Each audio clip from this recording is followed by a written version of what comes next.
I am sensing a storm is coming, they're calling me out to play. Got a feeling I'm gonna win and they think that I don't have game. I know before I've had a few falls, I've got dirt all on my face. Baby, today I'm gonna win and you're gonna remember my name. You're gonna remember my name.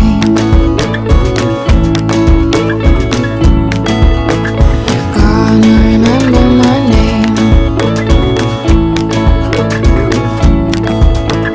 I've got a feeling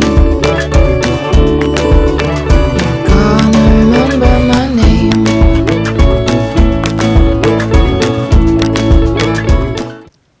Hello, and welcome to Supt Scoop. I'm your host, Dr. Kenneth Hamilton, the proud superintendent of the Mount Vernon City School District. We have an exciting show on tap for you today. Our special guest is Dr. Gail White Wallace, who among many of her responsibilities is responsible for the Superintendent's Reading Challenge. We are also joined by reading specialist Mrs. Callisto, who works at Graham Elementary School. Then we go on location to check out the Mind, Body, and Soul Family Fun Day and our special on-location shoot of the district's first annual curriculum night. We'll be right back. Look at me. Hey. Raymond, look at mommy. Maybe the light hurts his eyes. Maybe she's just not hungry. Maybe he can't hear us. Maybe we're not stimulating him enough. Maybe it's a phase.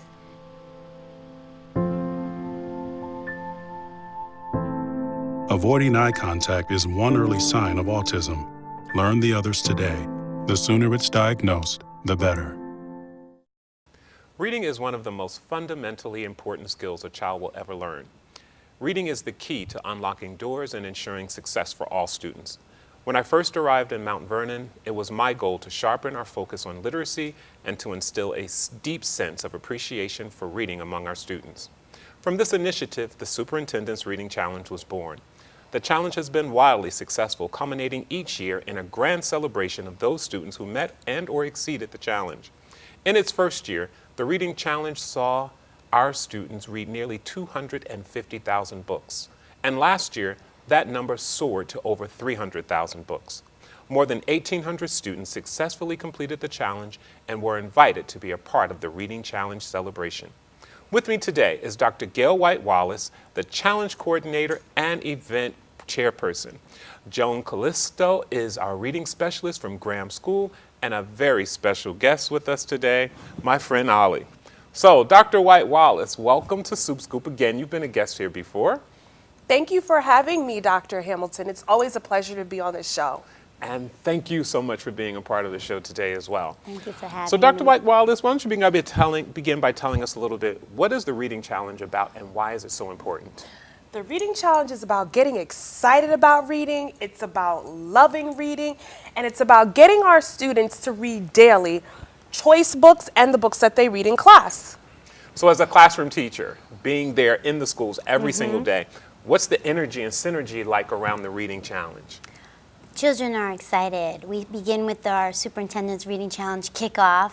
We get them excited about their goal and the incentive of what the reward will be at the end of the school year with their Superintendent's Reading Challenge celebration.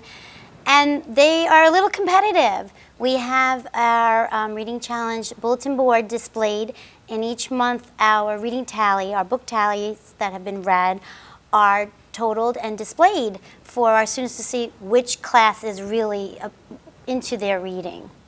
So when we started this initiative, we created this mascot, Ollie, which represents ongoing literacy initiative, and that's how this mascot was created. How have students been responding to Ollie? Ollie is a superstar. It is amazing when the kids hear Ollie's coming, they're so excited. My favorite memory is when he touched a student at Trap Hagen and she almost fainted. She was like, oh my God, he touched me. So Ollie is like a superstar. And we actually want to start bringing Ollie out into the community, to the supermarkets and to the stores and the restaurants, so he can pop up anywhere to see if students are reading. Oh, that's an excellent idea. Last year we gave away 100 bicycles, a lot of which came from donations. What can kids look forward to this year in terms of the culminating event? Well, the culminating event is going to be bigger and better this year. We had blow-up rides. We'll still have those, but guess what? This year, we're adding in some mechanical rides with lights and all types of action.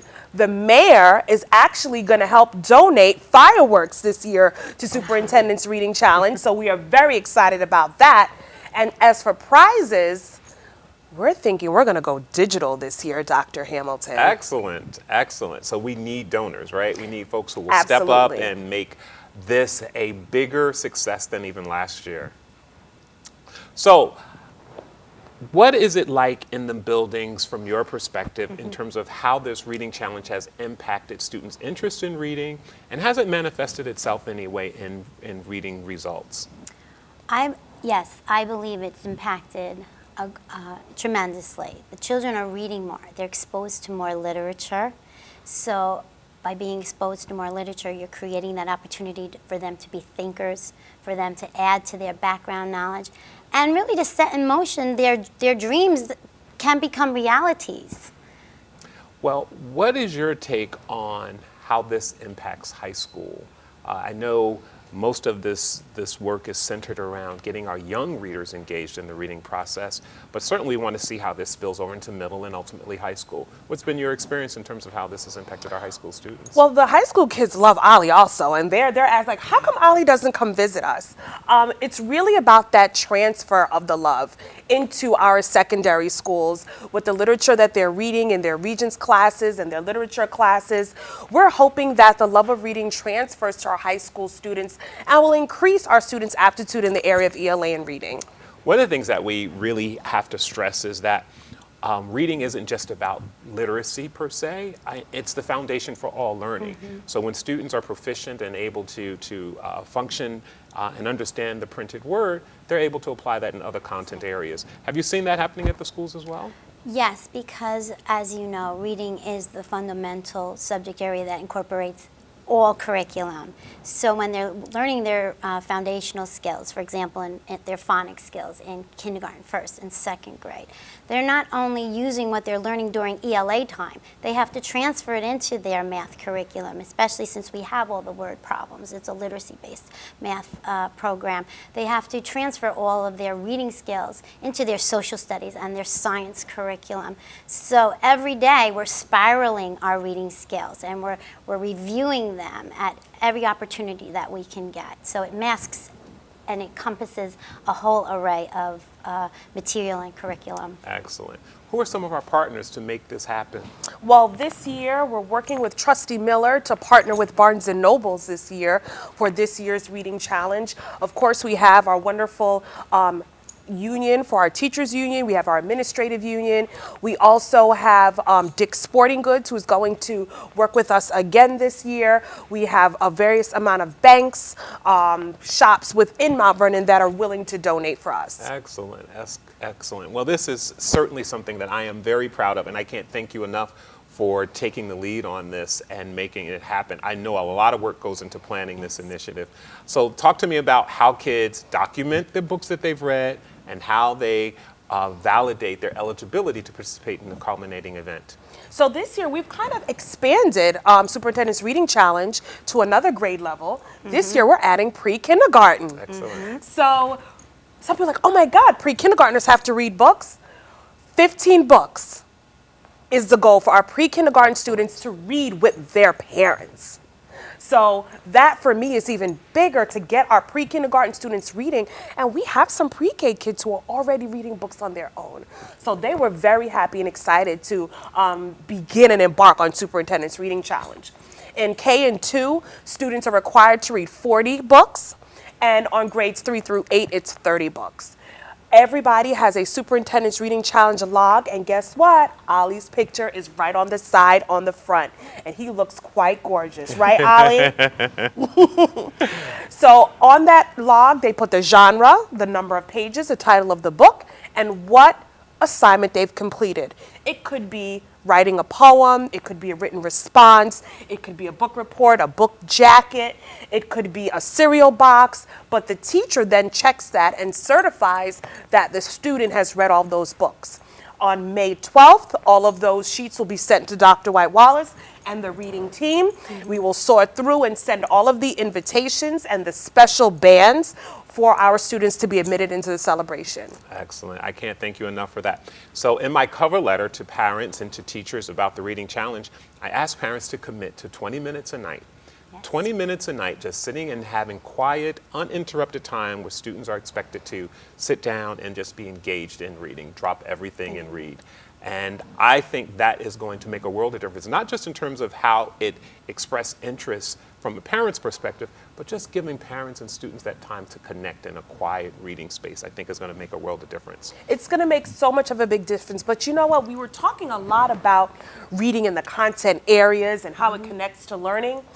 I really want students to understand that reading is a hobby, and that reading for leisure and reading for pleasure is a wonderful thing to do. So we want to get people back into loving to read and sitting down and cuddling up with a good book. And the Superintendent's Reading Challenge is really supporting that effort. Definitely. Excellent. Excellent. Well, I can't thank you enough for all of your help Thank you. and your support. You've been a guest on the show before, and you're always an excellent guest, so full of energy. Mrs. Callisto, thank you so much for being here. It's been a pleasure. Thank you. Well, I know I am so excited about visiting our schools and kicking off the 2016-2017 Reading Challenge. I look forward to seeing you at the kickoff events, and I'm excited to see you at the year-end celebration. We'll be right back. Today, 1 out of every 4 American kids is Hispanic. That means many of the future doctors who will care for us, the engineers who will build our cities, the scientists and entrepreneurs of our country can be your kids. We all know how hard it is for you to send them to college. This is why we want you to know you are not alone. And every day more people support you to make it happen. Many support you. And the Hispanic Scholarship Fund helps you prepare, plan, and pay for your kids' college education. HSF.net. Another great Mount Vernon event. Here we are out on the field for the Mind, Body, and Soul Back to School event. We decided to do something a little different this year instead of the backpack giveaway, and decided to help our students make the connection between mind, body, and soul with physical activities, healthy foods, games and activities for the family and everyone that's involved. And I can't thank the committee enough for pulling together such an awesome event.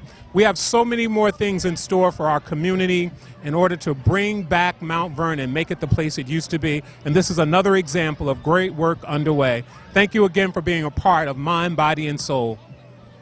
I already knew that I was going to go to college, from a young age. I definitely want to major in political science.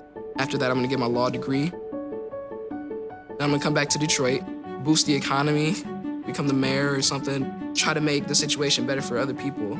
I feel like I owe it to the city. I'm determined. It's gonna happen. My name is Justin, and I am your dividend. Well, this is our first annual curriculum night. It was a huge success. Parents showed up, students performed.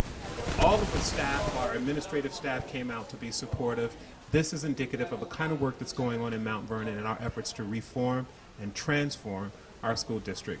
Be fully engaged and really understand what's going on with my children's education and how I can be a better advocate outside of the classroom and partner with our teachers to help them, be successful at their education. I came out because I'm interested in learning as much as possible so I can help my children in terms of getting their work done and being successful in the Mount Vernon City School District.